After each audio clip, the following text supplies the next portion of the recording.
Pendidikan Islam menurut Al-Attas bukanlah tarbiyah. Nah, ini ditekankan berkali-kali Al-Attas sampai karena tidak puas dengan keputusan kompromi dalam konferensi pendidikan Islam internasional yang pertama. Di konferensi yang pertama itu memutuskan bahwa pendidikan Islam itu bisa digunakan istilah tarbiyah, ta'dib, dan taklim.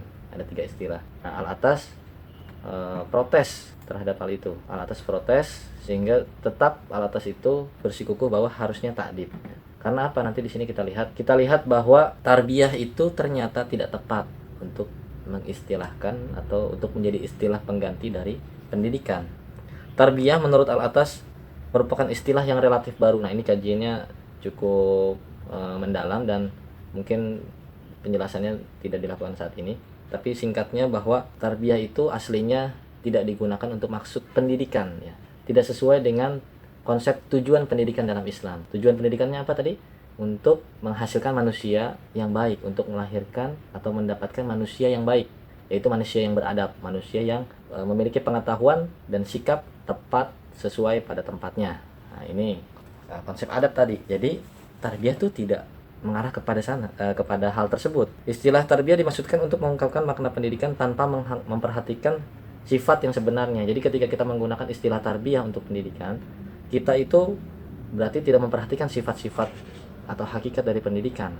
Adapun istilah educare atau istilah education itu memang bermakna menghasilkan, menumbuhkan, mengembangkan potensi yang tersembunyi. Jadi menumbuh kembangkan potensi itu memang istilah yang dipakai oleh orang-orang barat, ya. Kita sudah menjelaskannya sedikit pada materi yang awal, bahwa education itu memang maknanya atau diambil untuk menjelaskan proses tumbuh kembang dari potensi seorang manusia, dan ini ternyata bukan hakikat dari pendidikan, bukan yang dimaui oleh pendidikan, ya. Ada hal lain ternyata dalam pendidikan.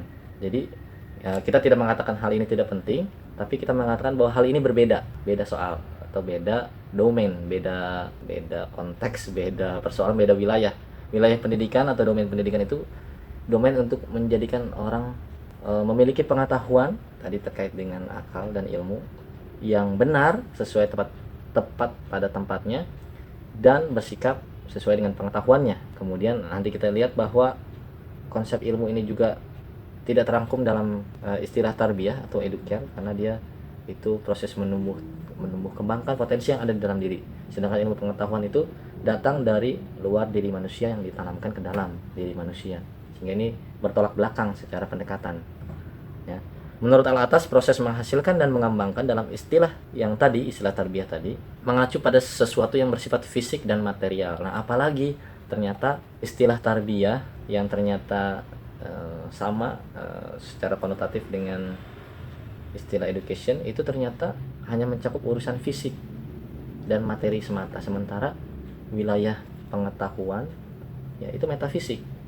Wilayah ilmu itu wilayah metafisik, ya, wilayah yang bukan material, non material. Maka ilmu dan pendidikan hanya berkenaan dengan manusia sebagai makhluk yang dikaruniai akal. Makna, sekali lagi saya ulangi, makna ilmu dan pendidikan hanya berkenaan dengan manusia sebagai makhluk yang dikaruniai akal. Pembahasan kita dalam pendidikan itu pembahasan tentang ilmu untuk makhluk yang dikaruniai akal. Akal itu untuk menangkap pengetahuan yang datang dari luar. Oleh karena itu, menyandarkan konsep pendidikan kepada tarbiyah yang tidak memiliki hubungan konseptual dengan ilmu dan akal menjadi tidak mumpuni atau tidak tepat. Bahkan mungkin kita katakan bahwa ya bagaimana kita bisa menempatkan sesuatu pada tempatnya kalau istilah yang kita gunakan saja sudah tidak tepat. Kita pengen menjadikan seorang itu beradab baik, ya, mengetahui sesuatu tepat pada tempatnya, tapi kita sebut proses itu dengan istilah yang tidak tepat. Nah, ini kesalahan di awal bahkan, ya, atau kesalahan penggunaan istilah. Di sini ada penjelasan tambahan dari Al-Attas bahwa secara semantik istilah tarbiyah itu tidak tepat dan tidak memadai untuk membawakan konsep pendidikan dalam pengertian Islam. Alasannya, di sini alasan yang saya kutip dari Akib Al-Attas. Yang pertama, tarbiyah dan bentuk kata seperti raba dan rabba sebagai akar katanya, ini istilah bahasa Arab. Menurut para ahli bahasa maknanya memberi makan, memelihara dan mengasuh.